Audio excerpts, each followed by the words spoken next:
सर्वसाधारणपणे मौन म्हणजे गप्प राहणे, निशब्द असणे किंवा न बोलणे असा समजला जातो. पण मौनाचेही अनेक स्तर असतात, अनेक आयाम असतात.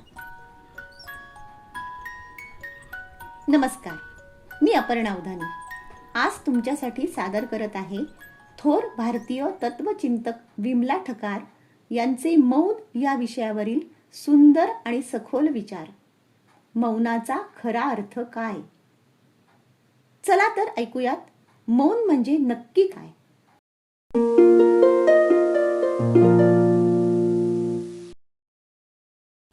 मौन.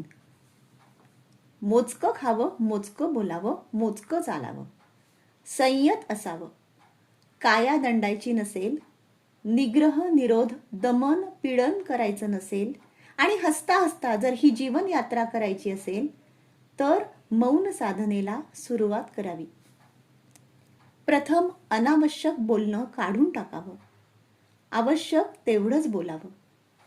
त्या बोलण्यातही अगदी रेखीव आणि अगदी अचूक असं बोलता आलं पाहिजे.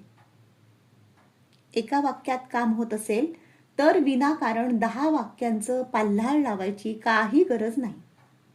नंतर आवश्यक किंवा अनिवार्य असेल ते आणि मोजकं आणि नेमकं बोलत असलो तरी त्या बोलण्यामध्ये जे उच्चारण असतं, आवाजाचा पीच किंवा व्हॉल्यूम असतो, मोठ्याने बोलणं, हळू बोलणं, मृदुतेनं बोलणं, हे सगळे प्रकार असतात ना, या सगळ्यांचा मौनाच्या अंगा उपांगामध्ये समावेश होतो.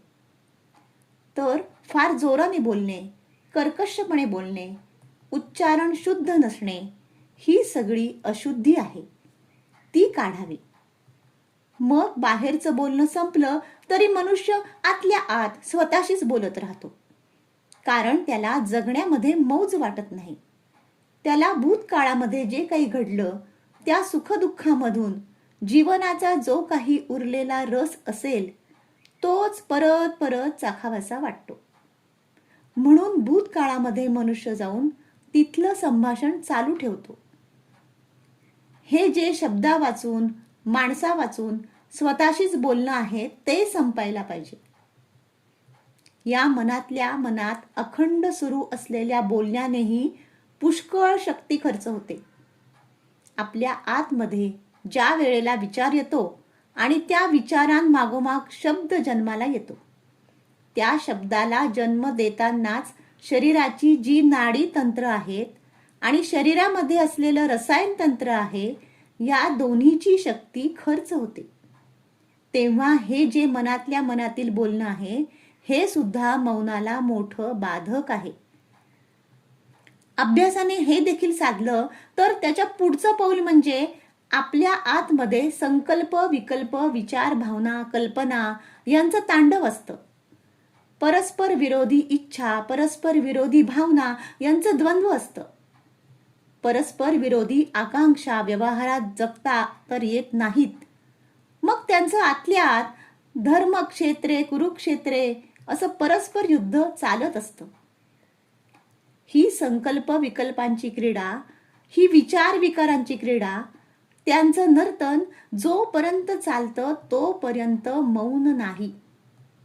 जेव्हा हे सुद्धा शांत होतात, संकल्प किंवा विकल्प, भूतकाळातील स्मृती आणि भविष्यकाळाच्या कल्पना या सगळ्या वेळेला निशब्द होऊन, नादमुक्त होऊन शून्यामध्ये सामावतात, त्या वेळेला आपण ज्याला मौन म्हणू शकू असा आयाम प्रकट होतो.